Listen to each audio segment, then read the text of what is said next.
महाराष्ट्र में गठबंधन क्या टूटने की कगार पर पहुंच चुका है अजीत पवार। और सीधे तौर पर कहें तो अजीत पवार ने अमित शाह और मोदी के खिलाफ मोर्चा खोल दिया है। चैलेंज या फिर आंखें दिखा रहे हैं। बीजेपी को बेनकाब कर दिया अजीत पवार ने। एक नहीं बल्कि कई खबरें हैं और ये तमाम सुर्खियां सामने आ रही हैं और बीजेपी जिक्र कर रही है अजीत पवार को लेकर, कह रही है खामोश रहिए वरना पोल खुल जाएगी। शाह के सहयोगी एनडीए गठबंधन के साथ ही महाराष्ट्र के डिप्टी सीएम अजीत पवार जानते हैं क्या कह रहे हैं? कह रहे हैं मेरे पास बीजेपी नेताओं की हफ्ताखोरी के सबूत हैं। और यहां तक कह रहे हैं कि बीजेपी ने पीसीएमसी में लूट का अड्डा बना दिया है। 70,000 करोड़ के आरोप लगाने वालों के साथ बैठा हूं। बीजेपी नेता बोल रहे हैं अजीत पवार माफियाओं को, चोर लुटेरों को, गैंगस्टर को टिकट दे रहे हैं। यानी आप समझ रहे हैं महाराष्ट्र में जबरदस्त तरीके से घमासान छिड़ा हुआ है। एक नहीं बल्कि पांच गंभीर आरोप, 5 प्रहार किए हैं अजीत पवार ने बीजेपी पर, भारतीय जनता पार्टी पर। गठबंधन की कोई मर्यादा नहीं। अब सवाल खड़े हो रहे हैं कि महाराष्ट्र में आने वाले दिनों में क्या कुछ वाकई में बड़ा होने वाला है। बयान सुनिएगा एक एक करके ताकि आप समझ जाएं कि मामला क्या है। लेकिन उससे पहले यह हेडलाइन देखिए, आपकी स्क्रीन पर है। अजीत पवार ने अपनी ही सहयोगी पार्टी पर लगाए गंभीर आरोप, कहा बीजेपी ने पीसीएमसी को लूट का अड्डा बनाया।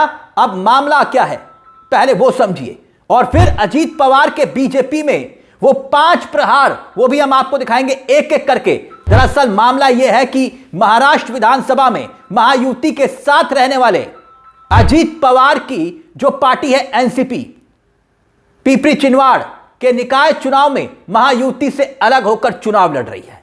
यानी सोचिए अजीत पवार को भारतीय जनता पार्टी ने दूध में से जैसे मक्खी निकालते हैं ना, वो कहावत सुनी है ना आपने, वैसे ही निकालकर फेंक दिया। मगर हुआ क्या, अजीत पवार ने एक प्रेस कॉन्फ्रेंस की और प्रेस कॉन्फ्रेंस करके महाराष्ट्र की राजनीति में ऐसा परमाणु बम फोड़ दिया जिसकी गूंज दिल्ली में अमित शाह और मोदी को सुनाई दे रही है। क्यों? क्योंकि महाराष्ट्र के डिप्टी सीएम अजीत पवार ने अपनी ही सहयोगी पार्टी भारतीय जनता पार्टी के खिलाफ सीधा युद्ध छेड़ दिया है, आप इसे कह सकते हैं।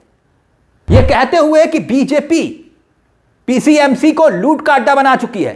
देखिए आपकी स्क्रीन पर प्रहार नंबर 1, 5 प्रहार है, एक एक करके हम आपको दिखाएंगे जो बीजेपी को छलनी कर रहे हैं। पहला प्रहार आपकी स्क्रीन पर है। अजीत पवार ने सीधे तौर पर आरोप लगाया कि पिपरी चिनवाड़ महानगर पालिका पीसीएमसी में भाजपा ने टेंडरों की रिंग बनाकर भ्रष्टाचार के नए कीर्तिमान को स्थापित किया है। अजीत पवार ने आगे कहा कि विकास के नाम पर जनता के पैसों की जमकर बंदरबाट की गई है और शहर के संसाधनों को लूट लिया गया है। यानी अजीत पवार भारतीय जनता पार्टी को भ्रष्टाचारी बता रहे हैं। बात यहीं खत्म नहीं हो रही है। क्यों? क्योंकि अजीत पवार ने दूसरा प्रहार जो किया है ना, वो और खतरनाक है।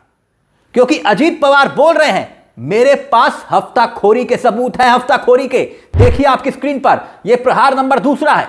अजीत पवार ने सबसे सनसनीखेज आरोप लगाया हफ्ताखोरी को लेकर।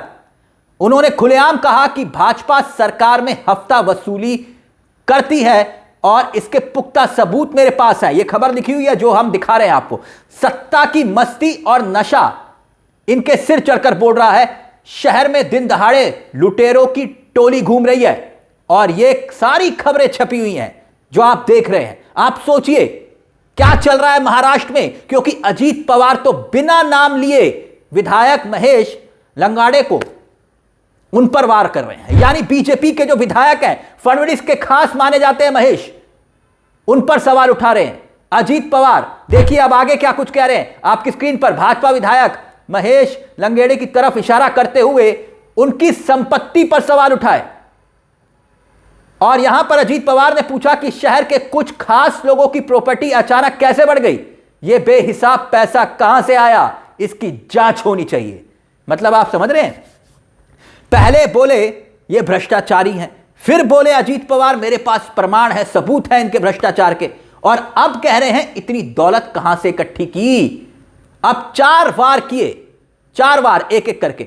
और जो अब अजीत पवार आगे कह रहे हैं ना वो सुनिएगा। बीजेपी की पूरी कुंडली खोल कर रख दी है क्योंकि अजीत पवार बीजेपी नेताओं पर भगोड़े को भगोड़े को भगाने का आरोप लगा रहे हैं। कौन? अजीत पवार। देखिए आपकी स्क्रीन पर क्या लिखा हुआ है। केंद्रीय मंत्री मोहोल और पासपोर्ट कांड पर घेरा। अजीत पवार ने केंद्रीय मंत्री मुरलीधर पर गंभीर सवाल दागे। उन्होंने एक भगोड़े का जिक्र करते हुए पूछा, उसे पासपोर्ट किसने और किसके दबाव में दिलाया?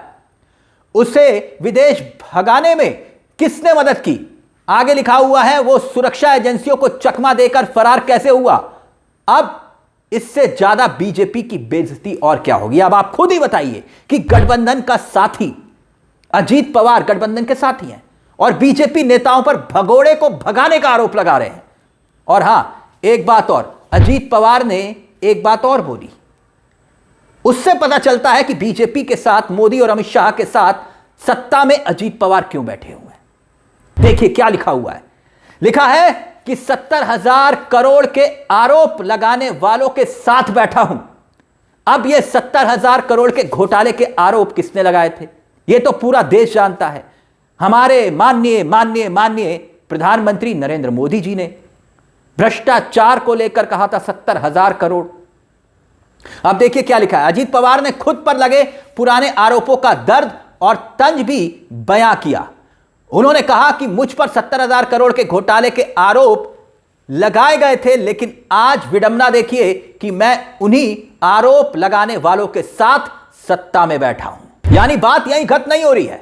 अभी एक और खबर मैं आपको दिखाता हूं और खुद ही देखिए। घोटालों का आरोपी हूं, अपराधियों को टिकट देने पर अड़े अजीत पवार, बीजेपी को सुनाया। अब खबर क्या है, यह हेडलाइन थी। खबर यह है, समझिए, फडणवीस सरकार में डिप्टी सीएम अजीत पवार और बीजेपी में कितनी खटास आ चुकी है, यह खबर यह बताती है। क्यों? क्योंकि यहां दोनों एक दूसरे पर गैंगस्टर अपराधी को टिकट देने के आरोप लगा रहे हैं। एक सहयोगी दूसरे सहयोगी पर आरोप लगा रहा है और दूसरी तरफ से वार पर पलटवार हो रहा है और यह आरोप बहुत संगीन है और इसी को लेकर सियासत में सवाल खड़े हो रहे हैं। बीजेपी ने आरोप लगाया। देखिए क्या आरोप लगाया बीजेपी ने, खबर आपके सामने है। खबर में लिखा हुआ है, केंद्रीय मंत्री हैं और भारतीय जनता पार्टी के बड़े नेता हैं मुरलीधर। वो ये कह रहे हैं कि अजीत पवार चुनाव जीतने के लिए अपराधियों को टिकट दे रहे हैं। बताइए, बीजेपी नेता कह रहे हैं अपराधियों को टिकट दे रहे हैं और इसी को लेकर सवाल खड़े हो रहे हैं। जहां एक तरफ शिंदे फडणवीस के खिलाफ मोर्चा खोले हुए हैं और दूसरी तरफ अजीत पवार खुलकर सवाल उठा रहे हैं। सवाल नहीं उठा रहे, आरोप लगा रहे हैं। और यहां बीजेपी कह रही है कि आप गैंगस्टर्स को टिकट दे रहे हैं और यह पूरा का पूरा विवाद अब महाराष्ट्र चुनाव की सियासत पर असर डालेगा, सरकार पर असर डालेगा, जो हालात दिखाई दे रहे हैं। और इस पूरे मुद्दे को लेकर, क्योंकि यहां पर हिस्ट्री शीटर को टिकट देने की बात है, उद्धव ठाकरे गुट के प्रवक्ता हैं, इस मुद्दे को लेकर वो भी सवाल उठा रहे हैं कि क्या कुछ चल रहा है, ये सियासी घमासान। सुनिए, अजीत पवार पर जब ये आरोप लगे कि चुनाव जीतने के लिए उन्होंने अपराधियों को टिकट दे दिया, तो सामने उद्धव गुट यानी शिवसेना, उद्धव गुट वाली शिवसेना, उसके प्रवक्ता हैं, वो सामने आए। उन्होंने क्या सवाल उठाया है, जरा देखिए क्या कुछ कह रहे हैं, ये बयान सुनिए। अजीत दादा पवार जो कह रहे हैं बस उसके लिए इतना ही है कि दूध सी सफेदी भ्रष्टाचारियों को आए, अगर वो भाजपा में घुल मिल जाएं। ये है नई भाजपा। ये कहती है अपराधी करो, भ्रष्टाचार करो, चाहे जो करो, असंवैधानिक काम करो, लेकिन हमारे दल में आ जाओ, स्वच्छ और निर्मल हो जाओ। वही अजीत दादा पवार भी कह रहे हैं कि बताइए, जो हम पर आरोप लगाते थे, आज उन्हीं के मंत्रिमंडल में हम मंत्री हैं, आज वो हमारे साथ है। तो जो बाकी अपराधियों को हमने टिकट दिया है, पिंपरी से, पुणे से, चिंचवड़ से, वो बेचारे अपराधी हैं, तो क्या हुआ, वो कल निर्मल हो जाएंगे, चुनाव जीत जे आएंगे, उनका सत्कार होगा, वो साधु संत की तरफ बन जाएंगे, ऐसा वो कह रहे हैं। लेकिन ऐसा होता नहीं है ना। अपराधी अपराधी रहता है, भ्रष्टाचारी भ्रष्टाचारी रहता है। चुनाव जीत जाना क्या बहुत बड़ा मापदंड होता है आपके चरित्र का? चरित्र का सर्टिफिकेट तो जनता जनार्दन देती है, जो जनता देखेगी वही कहेगी।